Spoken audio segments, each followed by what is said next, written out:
That is a doormat. Oh my gosh. Look how wide he is. Carolina rigs are my absolute favorite rig to use for fishing. They're so simple, they work. And, you know, I live in North Carolina, so I like having something called the Carolina rig. You know, it's just, you know, makes me happy. But they work especially well for flounder, and this is how I make mine. There's lots of different ways to do it, but they're all very similar. So you're gonna need a swivel, a weight, and a hook, leader, and your main line. Optionally, you can use a bead. I really like these beads. They're these Owner UV soft beads. They're super squishy, not to the point where they'll break, but they just, you know, add a little bit more flex when that weight's smashing against the swivel at Mach 8. And I typically use size 3/0 and 4/0 for most inshore applications. I do have some size 2s. I usually use those for surf fishing with, you know, dead bait. Size 2 is probably good for, you know, smaller live shrimp, mud minnows, things like that. But you'll see that the circle hooks do their job much better if you use the right size. And circle hooks, you typically want to go on the bigger side. They just, you know, they'll grab that part of the mouth so much better when you use the right size hook. If you're noticing a lot of gut hooks, you're probably using too small of a hook. You'll do much better with a slightly larger hook. So leader material, if you want to save some money, you can buy like these Seagar Red Label. I really like this stuff. There's lots of other ones similar like it, but you're looking for strong and highly abrasion resistant, because that's typically what you're getting when you buy leader material. Is it has this like outside like kind of coating that's like very abrasion resistant, and that's what you want in a leader material, something that's not going to get annihilated by rocks and stuff. But you get 200 yards for $15 versus 30 yards for $15, or in the Berkeley Chrome spec, which is like one of my favorite leader materials. I love this stuff. It's expensive, but you only get 25 yards. And some of that changes based on, you know, what size line you get and what spool you get. But for the most part, you know, 25, 30, 40 yards are what you're looking, like what you're going to get. If you buy leader material, you'll get about 150, 200 if you buy just straight fluoro. Make sure you get that abrasion resistant one though, or you're really just going to have some weak line. All right, so what I'm going to do is get some fluoro out. And you can either start with your hook first or your swivel. I'm going to start with the hook. I tie a really simple knot. I've, you know, been told by someone that fishes way more than me that the only thing worse than a good bad knot is a bad good knot. So tie what you're comfortable with and what you can do well. You know, I do 8 wraps and I just do, you know, straight through simple blood knot. And, you know, that holds for me pretty well. Obviously, if I wanted to get a little fancier, I could do like an improved clinch or a Palomar knot. But, you know, this works for me. It's very clean.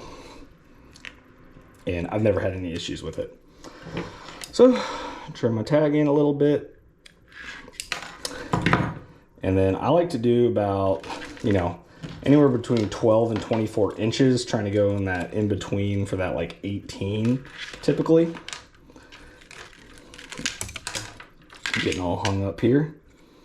So I'm going to say that's about 18, probably closer to 20.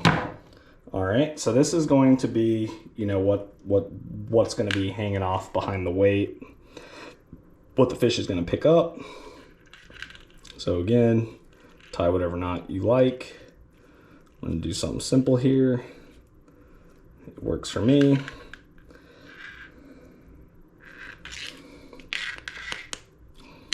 Okay, real clean. Trim that tagging up a little bit. All right, so now you have basically what your leader is going to look like. If you're smart, you'll pre-tie a bunch of these and kind of have them ready So that way you're not tying one of these up from scratch every time. I'm gonna put this one on a 3000 class combo. This is a HMG inshore medium rod with a Battle DX 3000. I find for most inshore applications with live bait, a 3000 is fine, and that's what I like to use. So 4/0, we're using the Moodoo Light circle hook. I really like those. They're kind of offset. They're strong, but they're, you know, thin wire. You don't want a hook that's too heavy. You know, if you go with like a 4X or something like that, like your live bait isn't going to be able to swim very well with that. So let me grab the main line and we'll get to tying.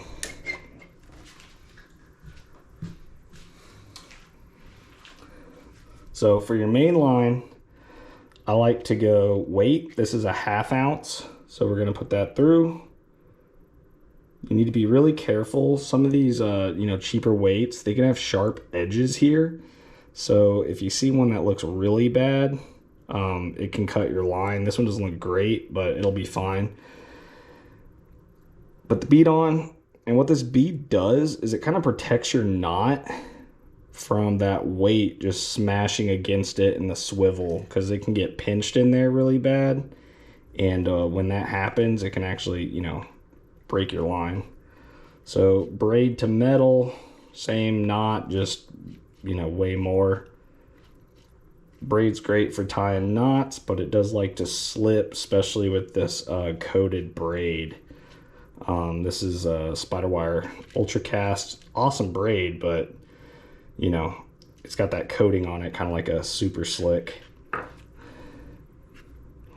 right. Make sure it's on there good.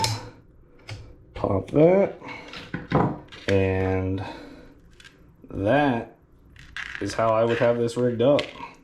Put a live mold on it and throw it to some flounder, maybe some reds. I like to use the 1/2 ounce. Because the fish can, you know, it gets it down to the bottom, but it's not, you know, too much. This kind of makes a loud pop when it hits the water. I find fish don't get as spooked when you throw this, especially if you're throwing out like a schools of reds. And yeah, I just like the 1/2 ounce. Whenever I can, I'll use a 1/2 ounce. If I have to go up to a 1 ounce, it's because the current's bad, but the 1/2 ounce is what I like to use. These glow-in-the-dark beads are awesome, especially if you're fishing at night. You can make sure that, you know, when you're reeling it up, you see it coming through the water and you don't end up reeling up into your top guide there. So this is what, you know, I've been using for a while now. It works great. You can kind of see that the flexi bead right there kind of, you know, protects it. Sometimes it might get hung up over the swivel. You know, who cares? Still doing its job. Works great. Protects that knot from getting hung up there or getting cut off by the weight. So yeah, that's what I like to use, and it's been working for me. Oh yeah. Take it. Thanks, Austin. Yes, sir. Doubled up. Let's go.